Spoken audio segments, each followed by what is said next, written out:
I saw what goes into being an alcoholic, a recovering alcoholic, and it's work, like putting in work always, always. These people that I witnessed throughout my entire life are on the phone talking to other people and helping them, and they have to go to meetings and set time to work on themselves to fix this problem. It's never a fix, it's constant. It's like you're in that shit forever. A lot of people. And I recognized pretty early on, like, I don't even want to know if I have to dedicate any of my time to that shit. This is Sad Boy Radio. What's the word, everybody? Welcome back to Sad Boy Radio. I'm your host, Matt, and today we got a very special and controversial guest. Well, formerly controversial, right? I know nothing about this, actually. Tell me about the controversies. The controversies. You were the controversy, right? One of the few DJs left from the pre-COVID era. I would say so, right? There's a lot of new DJs coming up. I'm sure there's a lot of you out there, just different types of gigs nowadays. Yeah, a lot of the people from that era, I think, have gone on to get out of Chicago nightlife and continue to push DJing and move forward in their careers. So I could agree with that somewhat. He hosts his own podcast called the Party with Strategy podcast. You may know him, you may love him, you may hate him. Man, introduce yourself. My name is DJ Strategy. I am excited to be here. Thanks for having me. I look forward to doing anybody else's podcast always because it's such a fun thing to be able to do and not have to worry about steering it and just enjoy a conversation and go wherever you want to take it. So I appreciate you for having me and thank you. Of course, man. I will say I'm a fan of how you do guide conversations. I think a lot of people do start certain things and they don't really know how to navigate it. And I think you're one of the few people that does do it well. So definitely shout out to you. And you are very focused on a particular part of your life, but a lot of other people's life, that being nightlife, right? Currently, you're doing a residency over at Celeste. How did this come about? I got back to Chicago from being in Houston for 3 years, from 2020 to 2023. Got back to Chicago October 23, and I was just doing the circuit, the standard circuit that I kind of feel like I was doing before I left. Well, with the things that were here, like I was at Tao and Joy District, and what else was here before I left? I started with Hefe before they closed down. They were still open when I got back here. R.I.P. Right. Yeah, but then getting my foot in the door in some of the new spots that are popping, John Boy and Cashmere and Bodega and like these new West Loop spots that were popping up, kind of getting into that circuit. And White Shadow, you know who that is? DJ White Shadow, Paul Blair. Legendary Chicago DJ. He's from Michigan, but his career blossomed in Chicago, and he went on to then produce massive records and win a Grammy with Lady Gaga, and like he made it. He did it. He did all the things. He actually did the pod with me, and we really connected. And shortly after that, he hit me up and told me that he was taking this position at Celeste and telling me about the vision of what they're going to do. They want to expand the brand. They want to move into the building next door. I don't know how much of this information I'm supposed to give out, but there's a whole plan in action, and he's telling me about it. And part of that plan was moving out the music direction that they had been going with at the current time for the last however many years. I mean, Celeste has been around forever. So Celeste's been around for like 10 plus years. Damn. Yeah. It just was never like a hot spot or anything, but it's always been a dope spot to go to. It's always been that same 4 floors and everything's different. You got the whiskey bar, the restaurant, the deco, the disco floor, and then the rooftop garden. And he had the vision of like going in there and really putting that building to use the way it should be put to use musically, and playing disco music on the disco floor. Like what an idea. Where did he even think of that? You know what I'm saying? The people in there before were playing like house music and hip hop to appease tables and just whatever. It was a DJ company that books other DJs. And I've spoken a lot about this on my podcast. Not my favorite business model.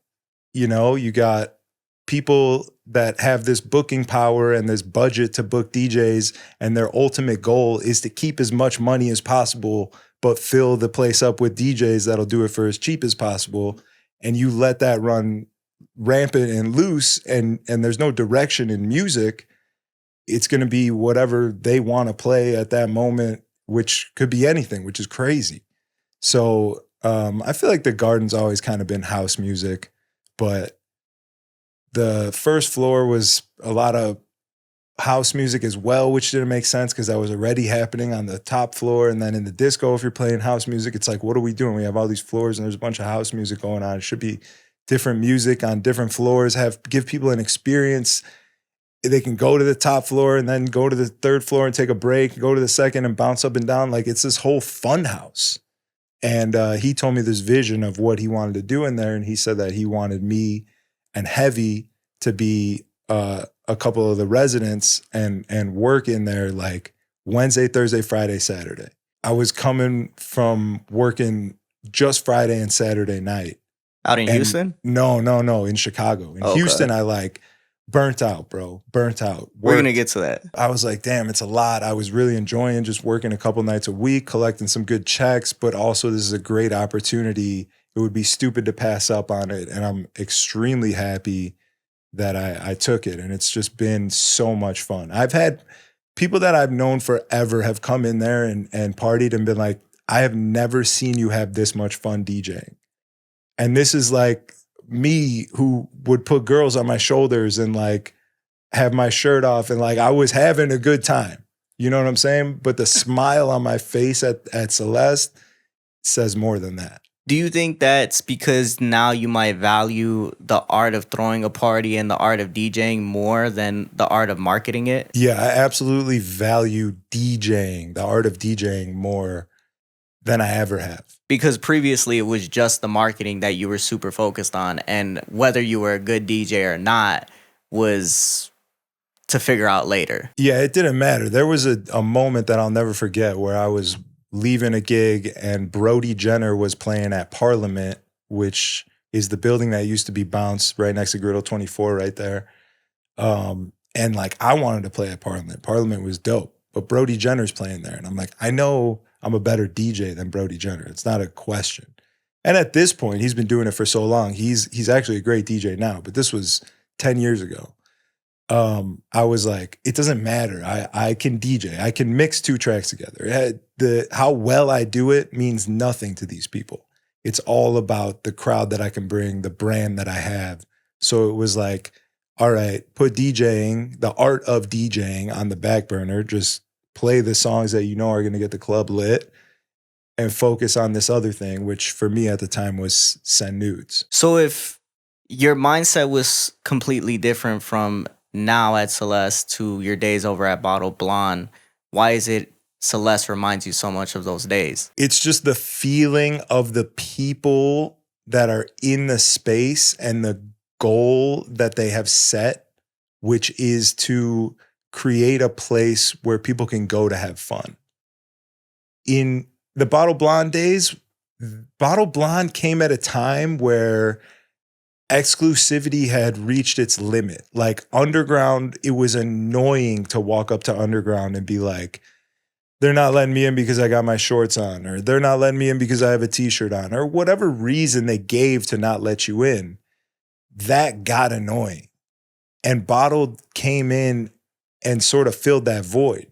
You could go in there, it doesn't matter what you're doing. There's no real dress code. I know that Bottle Blonde blew up for their racist dress code at one point, but the original, before that, it was like the place that would let you in not having a dress code. That's like what their success was gained off of. So that's why they both kind of have that same feeling to me, because it's a place where you can go to have fun. Now, Celeste has a stricter dress code. It's a different time, so it's a different thing.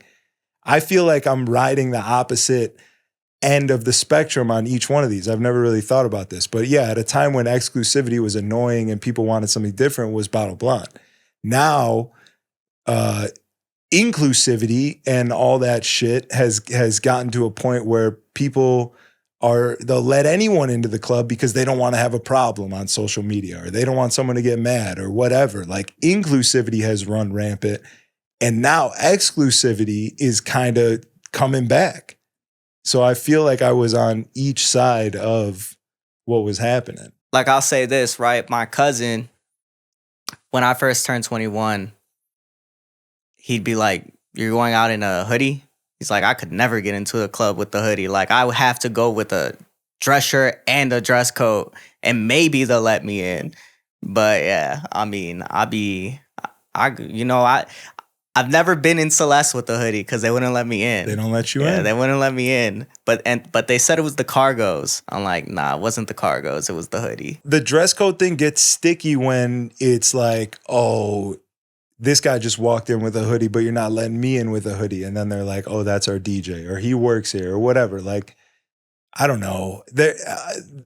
Your cousin was talking about a time when he would get dressed up and they would maybe let him in. And he was fine with that. I'm sure. Like, it sounds like he was like that was the culture, was like, I might not get in, but God damn it, that party's so good. I'm coming back next week with better slacks. You know what I'm saying? Like that was the vibe. Nah, his thing was they said he always looked like a gangbanger because he's a big ass Mexican with a bald head. So yeah, that, I mean, not Celeste. I'm not saying it was Celeste, but you know, any club, that was his thing. He's like, nah, ain't no way. I feel that. I mean, I got a brother that's got neck tats all over him, and I've had to get him into places.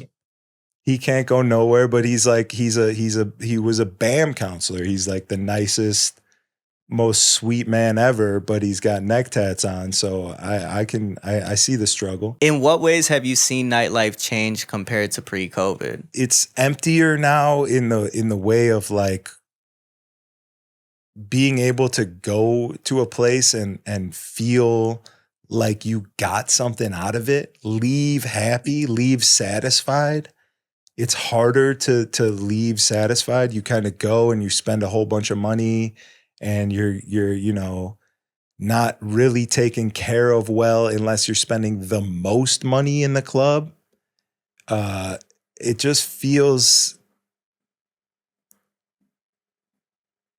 everyone's still chasing like the bottle service dream that lived on for so long, and I think that's over. And we're moving on to where we're moving back to dance floors and real fun and actual music.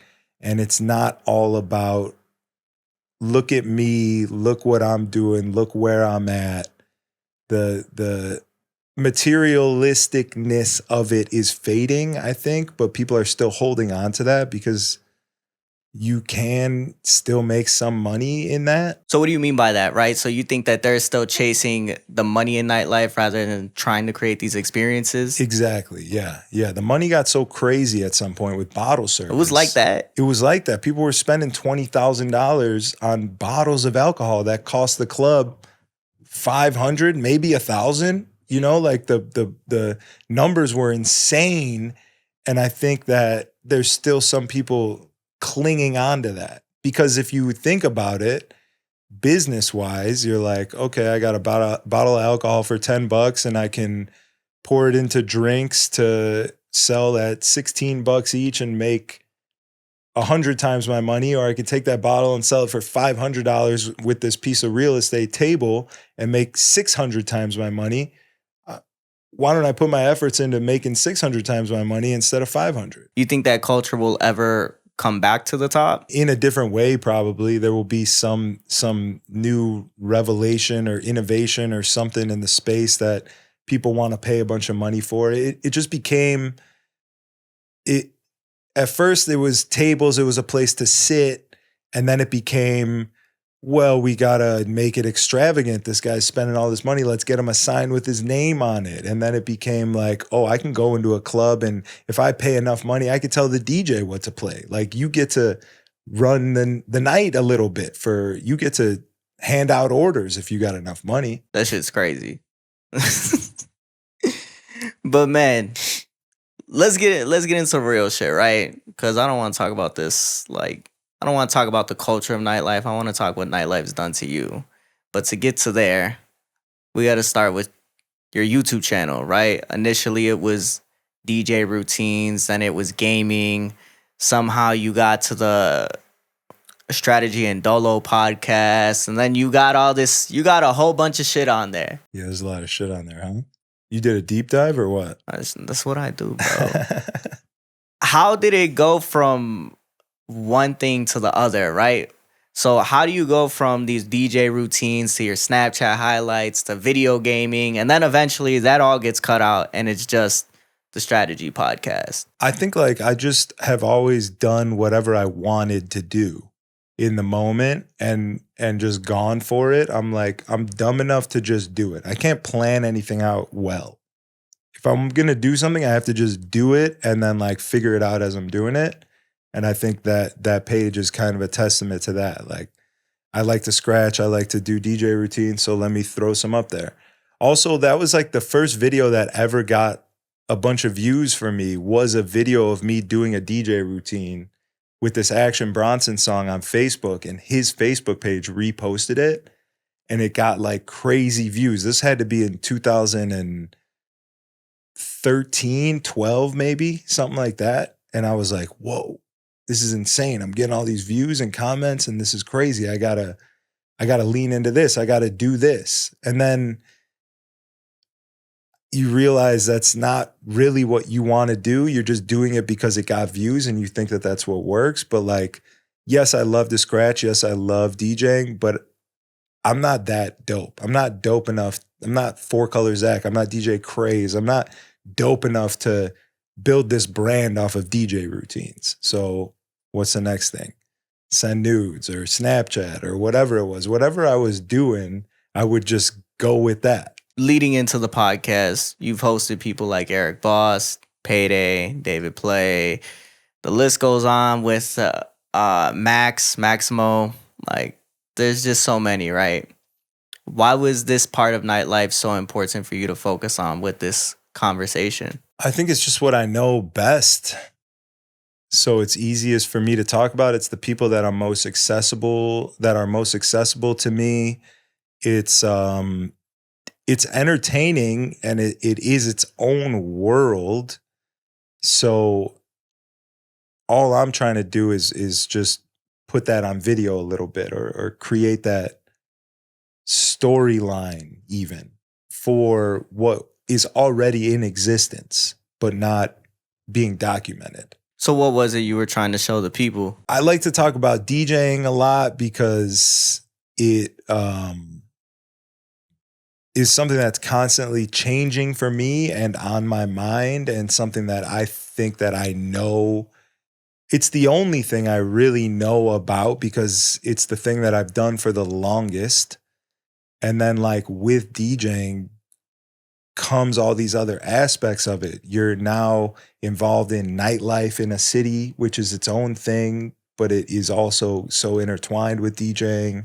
And then you're all of a sudden you own your own business. You got a LLC or an S corp for your DJ company, and now you're out there trying to make business deals with places. Now you're some sort of a businessman. Like, there's so much that comes along with it that's not talked about or included or thought about when you think about DJing. So how does that change with everybody's story, right? Because eventually these conversations can end up looking the same. I recently thought about like this, the Party with Strategy podcast has, since I've moved home, become like very Chicago nightlife based.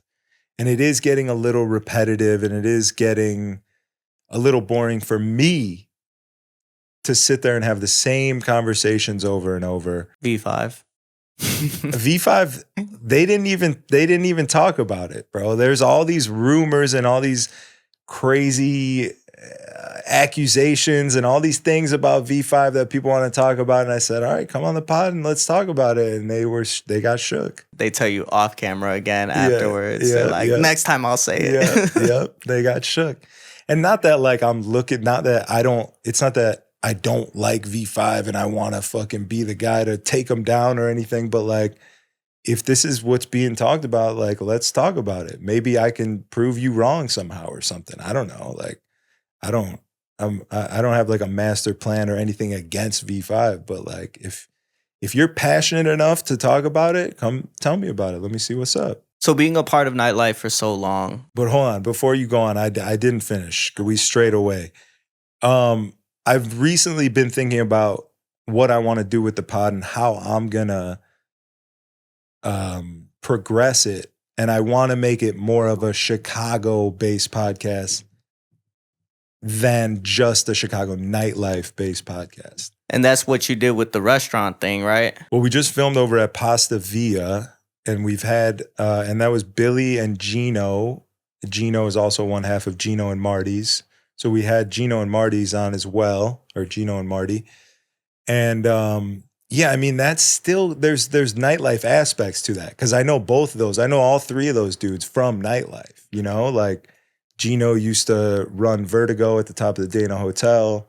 Billy used to run Underground at one point. Martin was the doorman at Underground. So even that is still kind of nightlife related, but focusing on their new venture, which is the restaurant, and having them talk about that, like, that was really cool. It was different. What happened to Underground? How so? Like, why did it shut down? Why it shut down? I don't know for a fact why, but I could give you my best explanation or my best guess, which is I think that they were throwing some undesirable parties in there, I would call it.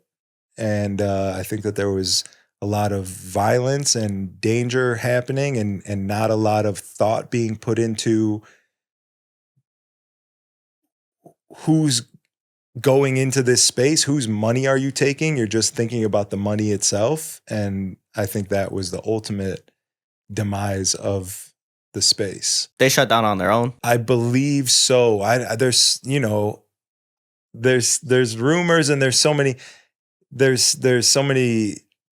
different ways it could have gone. I mean, the city could have been like, hey, we'll give you the courtesy of saying that you closed yourself, but like, you guys got to close. You know what I mean? It's not like a sticker on the door announcement to the world, but the city might have been like, hey, we're going to need you guys to help us out here. Yeah, because you say undesirable, and my mind immediately goes to Diddy parties. I'm not going to lie. The Diddy parties sound kind of lit. Those were desirable to you back in the day, right? What the fuck did he have? The baby oil and the GHB or some shit? GHB is like a roofie, I think. Is that what that is? I think so. Some people take it though, if you take like a small enough amount, not like an amount that'll knock you out, but they take it to get like drunk. I remember bodybuilders and like health conscious people along my nightlife journey would do that a lot because there's no calories in it and you get fucked up. What and the like fuck? You're getting drunk, getting the feeling of drunk off like a small amount of this GHB. So then being a part of nightlife for so long, what are some of the struggles you found yourself dealing with? Alcohol is, I think, the number one biggest struggle for people in general. I do think about it often, but it is not like a big struggle for me. The struggle for me in that is I'm scared it's gonna become a problem at some point. Like, it is not a problem I don't get drunk and fight people. I don't get drunk and not come home. I don't get drunk and like turn into a different person. I don't even get hungover. It's crazy. What the fuck? It's nuts. Like, alcohol doesn't affect me the way that like pizza affects me. I have a bigger problem. If I tell myself I'm not going to eat pizza, I'll go eat pizza. If I tell myself I'm not going to drink, I don't have to drink. But I consume alcohol a lot, often. I consume it often, 4 days a week. If not, maybe 5 if I'm doing something on a Sunday with my fiance or something. So it's always in the back of my mind. this thing where I'm like, be careful. Like, don't get caught slipping. Because it's something that's just so easily accessible, right? And growing up for me, that was a thing that my mom was afraid of because our family has a history of alcohol abuse. So for her, it was, oh, well, don't be drinking, don't be doing this, don't be doing that. And I was like, man, what are you talking about? Like, I'm having a good time until eventually, like, one day turns into two, 2 days turns into three. And it's not because, like, you're thinking about it all the time. Like you said, it's just so happens that, okay, I'm having a drink today and tomorrow my homies want to go outside. And then the next day they want to go outside, or I'm going out with some girl. Like, it's just there. It's just a part of your life, right? And, and for you, like in a previous episode, you mentioned that you didn't drink till 25, right? Mm-hmm. I also come from a family of alcoholics. I grew up in the back of AA meetings doing my homework and shit. So I saw what goes into being an alcoholic, a recovering alcoholic, and it's work, like putting in work always. Always. These people that I witnessed throughout my entire life are on the phone talking to other people and helping them, and they have to go to meetings and set time to work on themselves to fix this problem. It's never a fix, it's constant. It's like you're in that shit forever. A lot of people. And I recognized pretty early on, like, I don't even want to know if I have to dedicate any of my time to that shit. I want all of my time to do whatever the fuck I want. So by not drinking, I can eliminate that fear completely. I'm into that. So why dive into that drinking? Well, I did join nightlife and realize quickly how much of a tool taking a shot with somebody is. Like, you're hanging out at a nightclub and you want to get booked. The manager of the place you want to get booked is over there. You're with someone that knows him. Hey, let's go take a shot with Jack. He runs blah, blah, blah. You meet him, get to know him, and you'll be able to play there. And we'd go up and they'd get shots and it'd be like, all right, let's take a shot. And I'd be like, oh, I don't drink actually, you know? And they'd be, and you immediately get turned away. You immediately get like, oh, he's not one of us. They're immediately shut you down. And I realized that and I was like, I mean, I'm 25 years old. I have a pretty good handle on things right now. I assessed the fear in my brain that kept me from drinking my entire life to that point, and I decided, like, I think I could take a shot with somebody and not fear that I'm going to go off the deep end. Do you think anything changed once you made that decision? Once I started drinking and then you get a taste for blood, you understand what it is to be drunk. You can feel the difference between being sober and being drunk. Now you're like, oh, I get it. This is why people do it. It's such a social lubricant. It calms you down. It eases your mind. It blocks out the rampant, intrusive thoughts that are going a million miles an hour sometimes. And I think that people just don't understand what alcohol is. I don't think they understand that it's doing that. And they start drinking at such a young age in all these social situations, and they've just always had alcohol in those situations. So without it, people get weird and anxious and nervous, and like they're feeling all these feelings that they'd never felt before because they've always dumbed it down with alcohol. And it just becomes this habit that people don't really think about. Because now you don't know how to adapt. I think that was perfect, you saying that, right? Because it's something we start at a young age, most of us. You know, I think I was, man, the first time I had a drink, I was 15. The first time I started drinking for real, I was 18. So 18, 19, 20, 21, there was a brief moment there where I stopped drinking completely just because it was COVID. So we weren't going outside anyways. and I got fat. So I'm like, okay, now I got to lose weight. What's going to help me lose weight? Let me not drink these beers. Like, that don't make no sense. So eventually, right, again, with that alcohol, it becomes that social lubricant. You're able to go into a situation and talk to all these people. It loosens you up. So you think, hey, I'm good. Like, it doesn't matter if it doesn't matter what the repercussions are going to be the next day, because right now I could go talk to whoever the fuck I want and I'll be okay. And you know, when you talked about nightlife, when you talked about all these aspects, when people join, you mentioned previously that when you'd see a girl, you'd see a new girl join and you're like, oh, she's going to fall addicted to this like lifestyle that she thinks she needs. How old are the pods you were watching? Old enough. Yeah, I could see that. In what ways did you fall into that cycle, chasing a life that you thought you needed to create? Well, so I start drinking, and not too long after that, I start making friends in nightlife, and I'm making DJ friends, and like you're really bonding with people like that. There is definitely a special bond to getting fucked up with somebody. There is a bond in that. I mean, if you do it to the point where you can remember, you know, if you're not completely blacked out and forget everything that's happening, like you have some fun ass nights with people. It's crazy. And that was definitely something that I leaned into a lot. The send nudes thing started, if I started drinking when I was 25, the send nudes thing had to have started like 26, maybe 27, a couple years, year and a half, 2 years later. And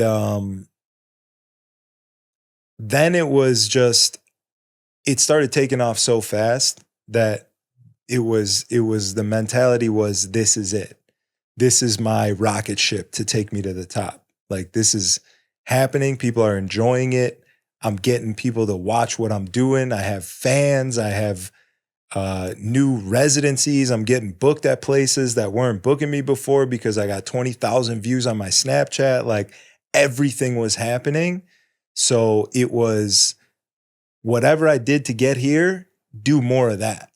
Drinking, partying, going to Griddle 24 at the end of the night and eating, chasing girls, all that shit that's bad for you in excess. I did it in excess because I had this goal of like, take over the world, be the biggest name DJ ever because everyone knows you from this brand, this Send Nudes. Why do you think you needed to do that? Well, I was chasing, to me, that was my way of getting DJ gigs.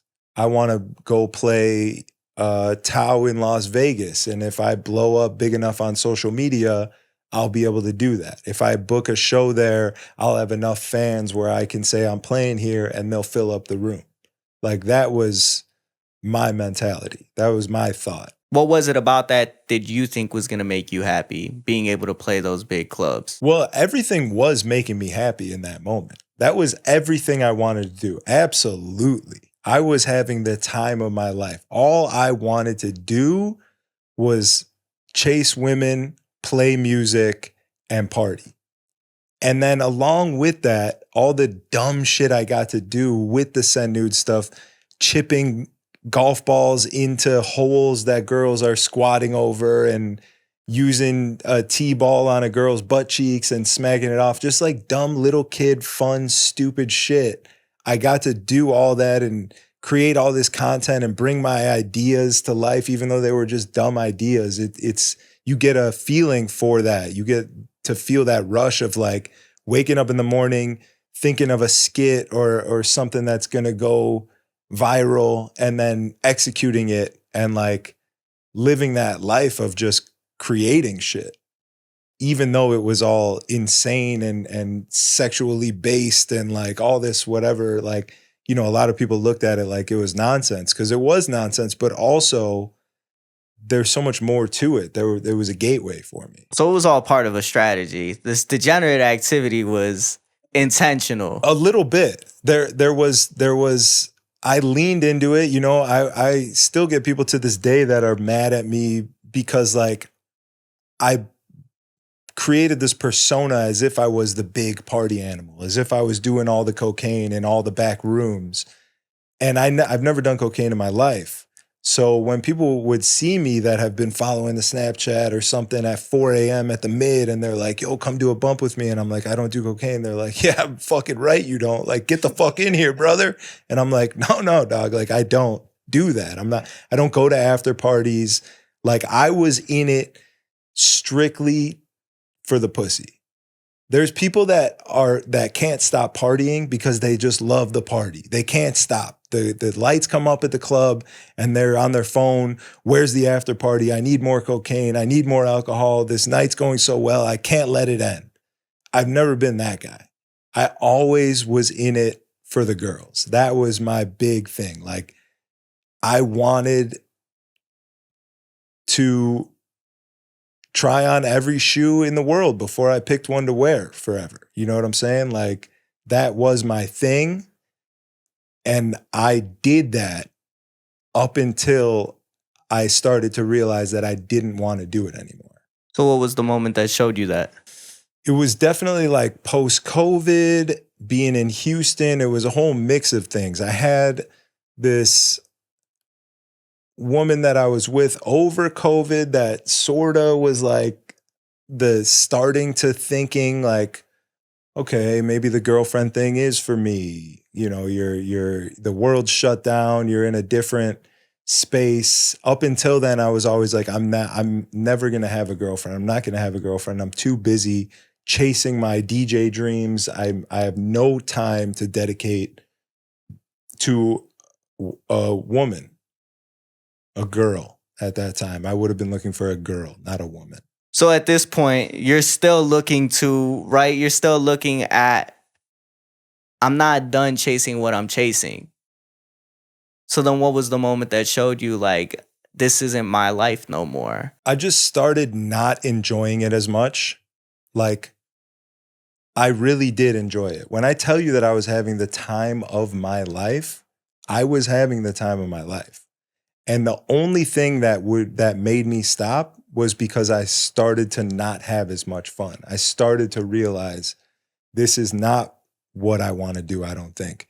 Moving to Houston kind of felt like it felt like a time machine. It felt like a microwave, like a meal that should take 10 hours to make in a slow cooked oven was put into a microwave and cooked really fast, and you get to see the end product. And Sounds terrible. yeah, it was terrible. That's what it felt like. I started to see myself in these other people, these guys that would come out to the club that were 40 years old, hitting on little 19-year-old girls who don't know what the fuck is even happening in the world. Like, there comes a point, and this also comes with age, where you start to realize like you're having sex with a 21-year-old chick, or you're trying to, and you're like, oh, you're like really young and dumb and like actually don't have life experience. So I could take advantage of that and get what I want, but that's not what I wanted. That started to become like, I was doing it because I did it for so long, and then I was doing it and I was like, oh, these are like, I don't want to sleep. This is like a young girl who like, I'm an old man. There's like, it's just like weird. It became like a weird thing. And that was one of the points. And then, yeah, like people in Houston who would be in nightlife who I'd see, and I'd just be like, dog, if I don't get out of this shit or like do something different, I'm going to become that dude. And that is not what I want. That's not what I signed up for. So then I started to do some self-exploration and really think about what I wanted to do. And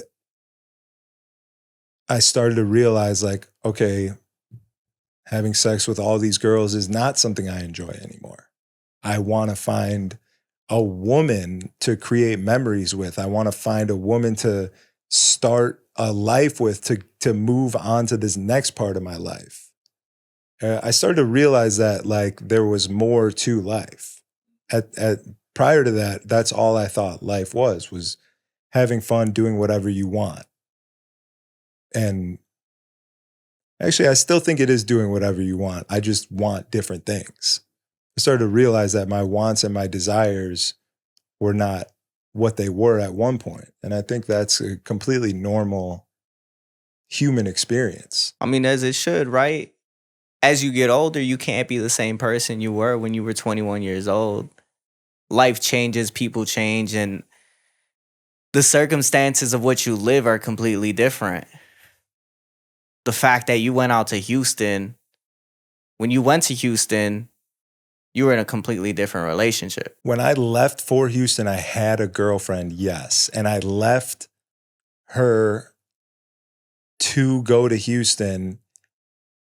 And now with my fiance, if something like that came up where it was a job offer where I was going to make $500,000 a year to go DJ and open this place, but I have to leave and you have to stay here, I would turn it down. Why didn't you back then? Because I was still in the mindset of nothing's going to stop me from achieving my dreams. Maybe I'm with this woman.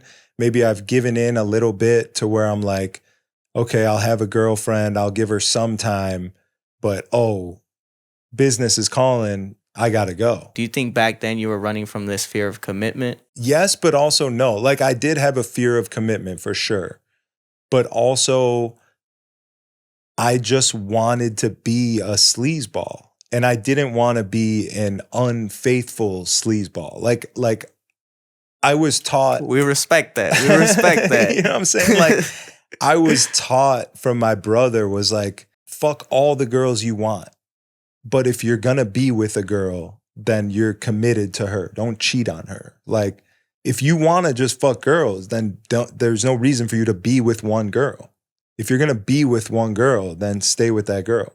So with that mindset, I was like, there's no reason to have a girlfriend. I'm not like, I never understood those guys. Like there's so much stress in their life. I never understood like having a girlfriend. And then there's guys like I've seen across my entire career that always have a girlfriend, but are always in the club cheating on them.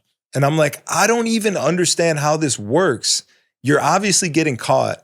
You're obviously having to clean up your mess every 2 weeks. It just sounds stressful and insane. Sounds terrible. Why have a girlfriend? Just go fuck the girls and do you. You never put it together. You never asked one of them and said, bro, why do you keep doing this shit? No, I mean, if I had to guess, I'd say like, that's having your cake and eating it too.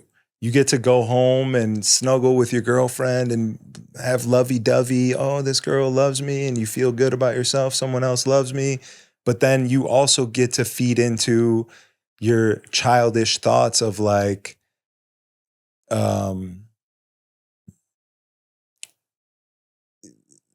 doing the wrong thing.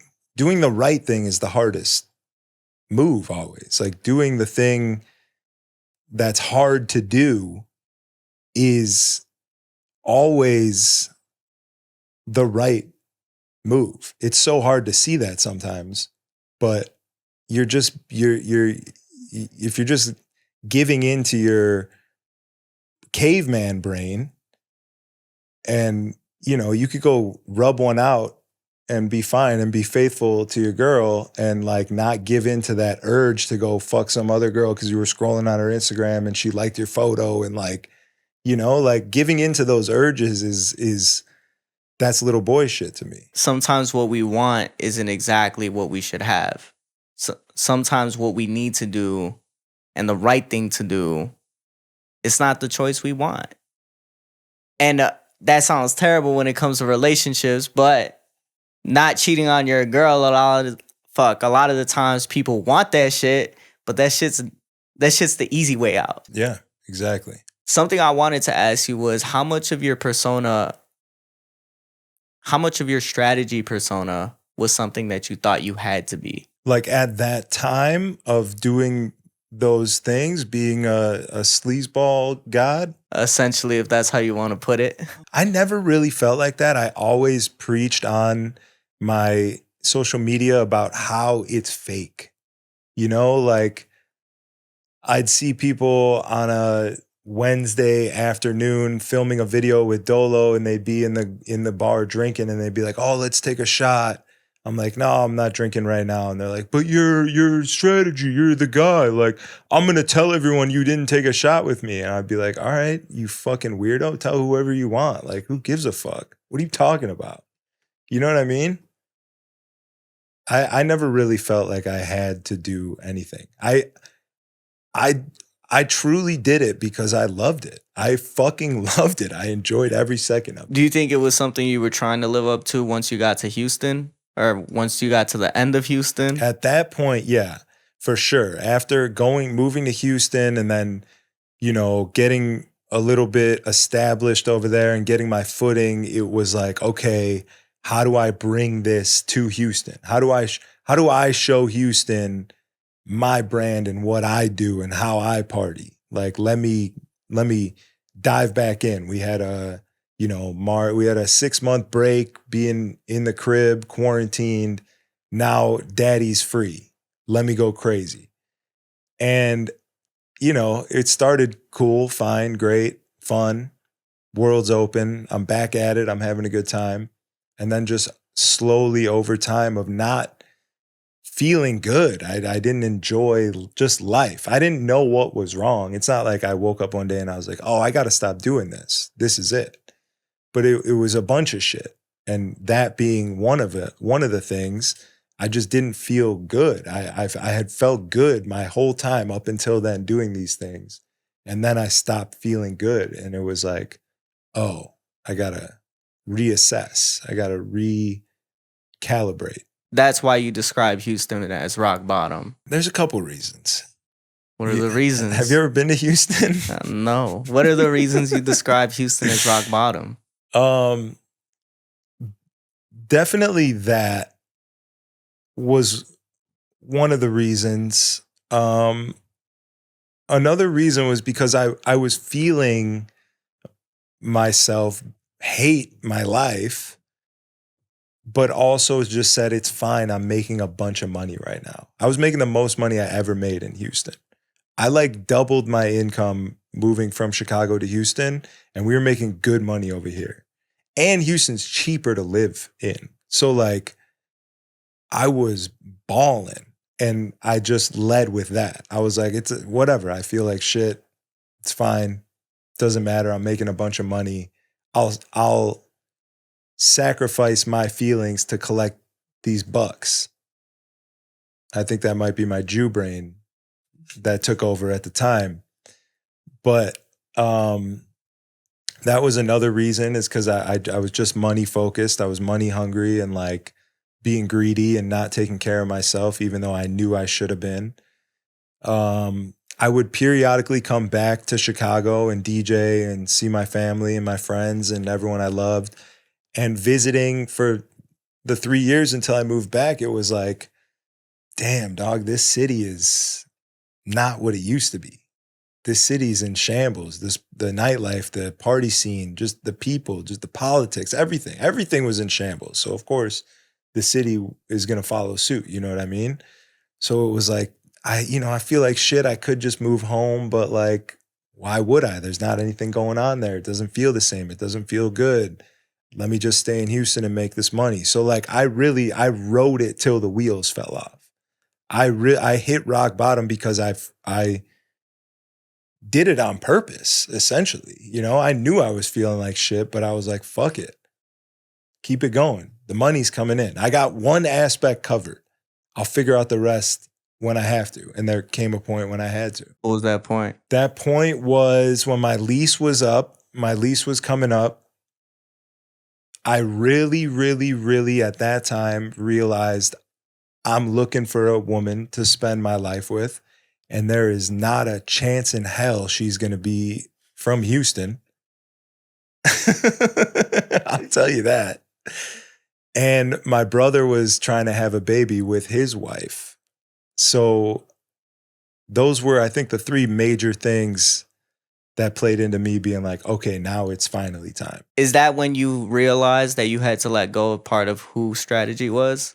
Yes. There was actually a very particular night inside of the strip club that I was DJing at, where I had already been talking to my now current fiance, who I met 6 years at this point ago at Bottle Blonde in Chicago. And we dated and talked and we had a little thing, and then it sort of fizzled out. And we followed each other on social media from then until now, which in the story I'm talking about is like the end of 2023. But I've gotten multiple Instagram accounts deleted from all the crazy, send nude stuff. So we weren't following each other on Instagram because in the midst of that, I had one deleted. My Snapchat had just gotten shut down. I know we were friends on Snapchat. So she watched me. She watched all this shit. She watched you be a degenerate. She watched it. She there's nothing to hide from her. Like she absolutely knows what I was doing.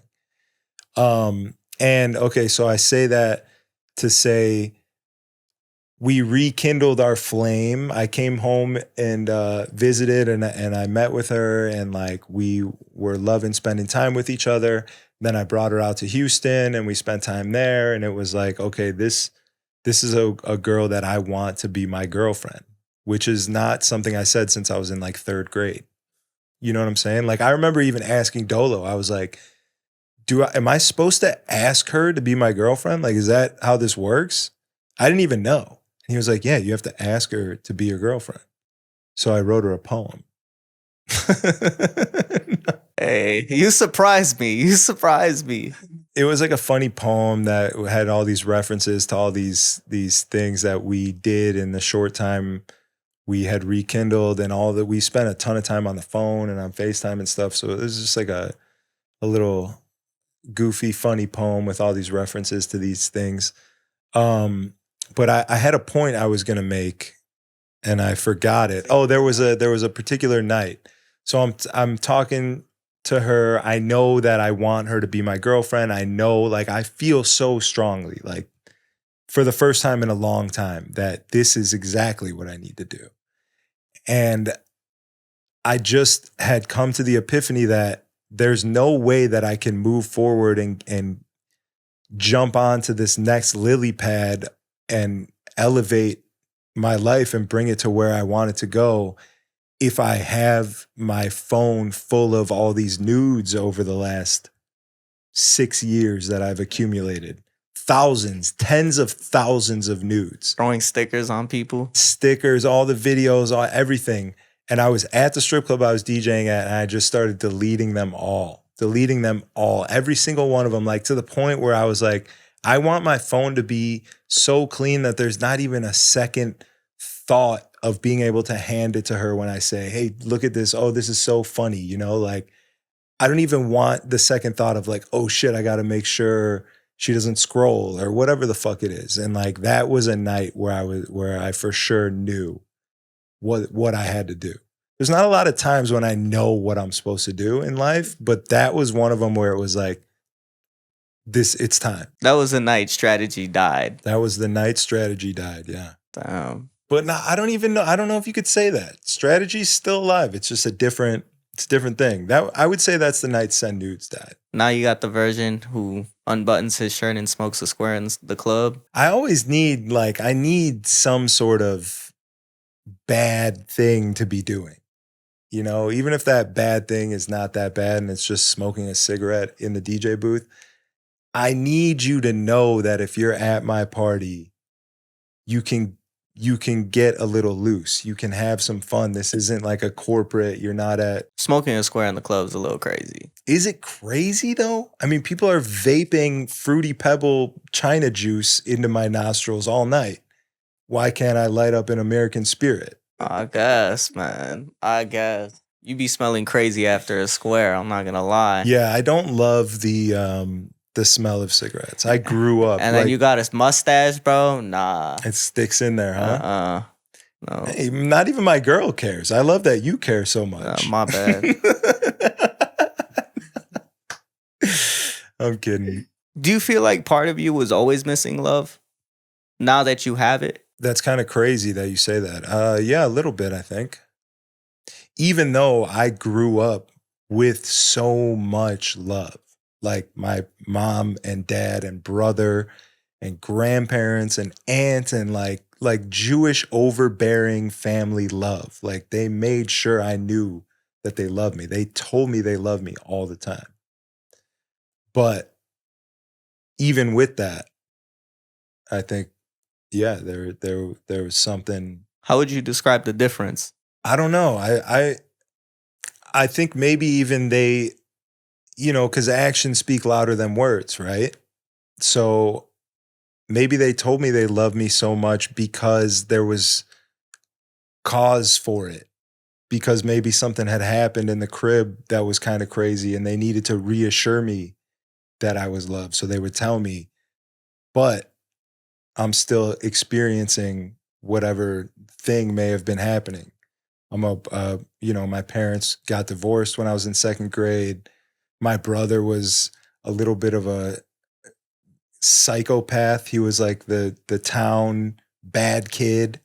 Like I had some friends' parents would find out my last name and they'd realize that I'm the little brother of this kid and they'd be like, that kid's bad, stay away from him. Like my brother was a wild boy at one point. Damn, you got shunned because of the brother. Yeah. Oh no. For a little bit. So do you think the divorce thing was part of why you took on this persona? Because now it's kind of like, well, relationships don't last, so why am I going to enter one? Yeah, I think it definitely plays part in my resistance.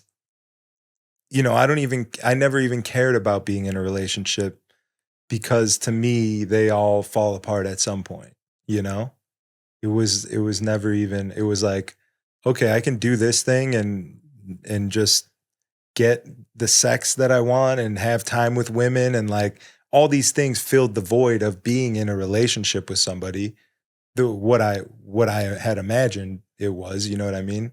Like at that time, I'm thinking like, I don't have to spend time with this girl that I don't want to. I can just bang her. I can call her up to come over at late night. Like you're getting all your needs met that you want. So you're like, all right, let me just do this. And like, I don't even care about a relationship or trying to make a relationship work because what's the point? It's going to end at some point, like that was definitely part of my mentality. In what ways did you see the divorce impact you mentally? I don't know if I could even say. To me, like when I was younger, I thought it was cool because my parents together would fight a lot. So if they weren't together, they weren't fighting as much. So like that was dope. And then I had my dad moved out and got a place in the city. And now I'm going to spend time with my dad and I'm in the city. That's kind of cool. And I got like multiple birthday parties or multiple Christmases or Hanukkah. It was Hanukkah back then. Now I celebrate Christmas a little bit because you guys do it right. I'm going to be honest with you. Christmas is kind of dope. But yeah, I think when I was younger, it wasn't like this bad thing. And maybe that was also a product of my parents framing it that way for us. Like, hey, this is happening, but it's the best thing that could possibly happen. So I don't know if I could say that I have a lot of negative. I'm sure it did, but in ways that I don't really know. Because in general, it was a more so positive thing that happened, right? Because now you're not experiencing this chaos at home.